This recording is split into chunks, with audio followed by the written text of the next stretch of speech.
design engineer and the aerodynamicist have teamed to develop a warhead configuration with sufficient drag in the thinner upper layers of atmosphere to slow its speed before it reaches the denser lower layers. But not so much that the wind drift is excessive or the Mach 6 impact velocity impaired.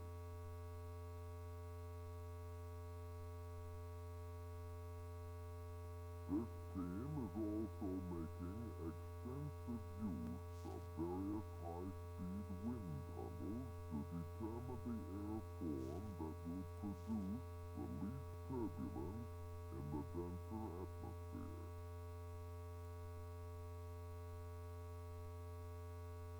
The thermodynamicists and the chemists have teamed to discover the most efficient heat-absorbent materials for use in insulating the surface of the warhead.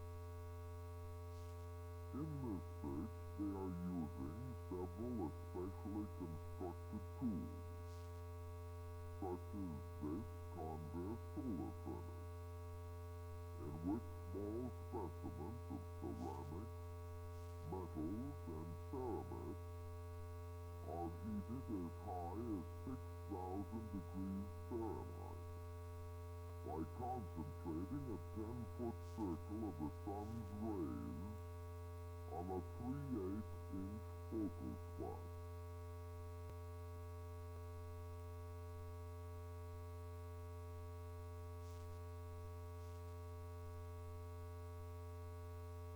Other such tools include this hydrogen-oxygen wind tunnel built by a subcontractor to test materials in a rocket blast with velocities up to 6,500 knots and temperatures up to 6,000 degrees Fahrenheit.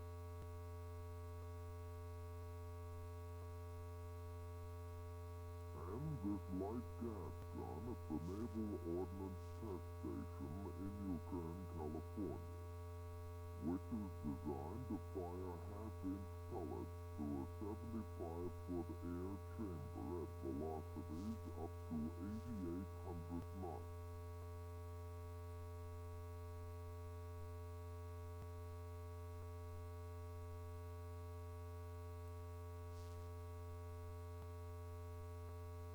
One of the most promising assaults on the heat barrier is being made by the thermodynamicists with an adaptation of the familiar sweat cooling process of the human body.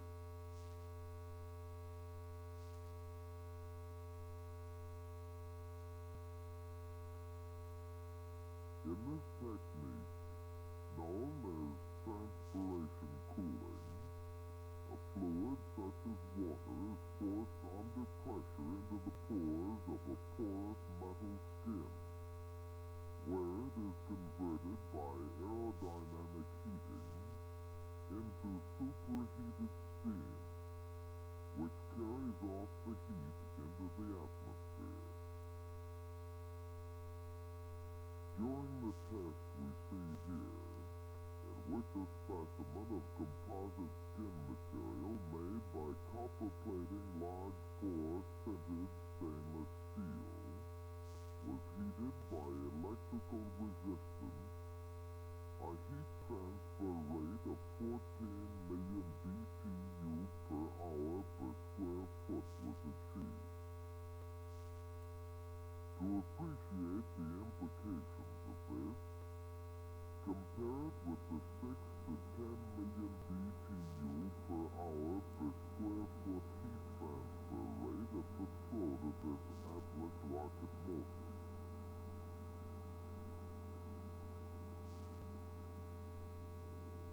Or the 130,000 BTU per hour per square foot capacity of this modern steam power plant.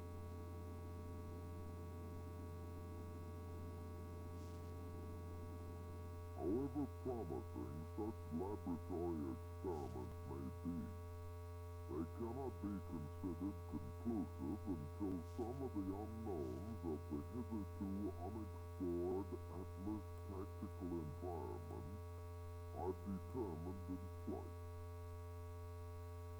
To this end, the so-called Plan 4 development program for the Atlas project has been adopted in order to provide two simpler and cheaper flight test vehicles, with a minimum of additional design and development efforts. Both flight test vehicles will have the same basic airframe and rocket motor design as the XB-65 operational prototype missile that we have been examining.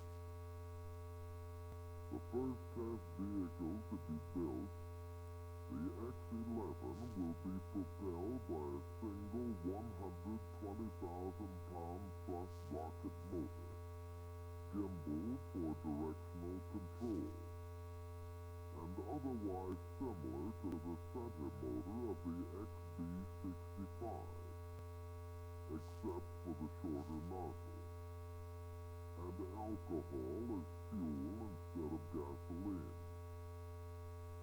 It will also carry a 1,200-pound instrumented test nose instead of the 7,200-pound warhead.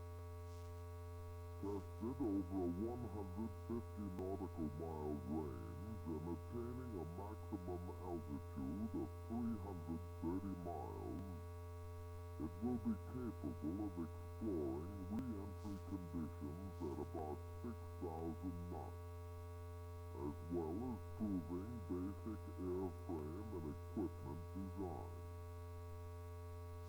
The second test vehicle, the X-12, is achieved by adding two 120,000-pound thrust alcohol liquid oxygen motors and their accessories as a stage booster unit, and substituting a 1,600-pound separable test nose.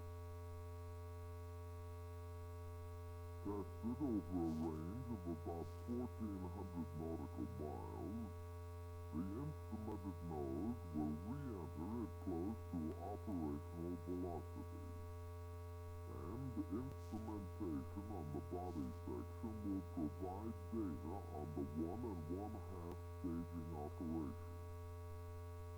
The prototype guidance system will be used to guide all test flights, and all test data will be directly applicable to the design of the XB-65 operational missile.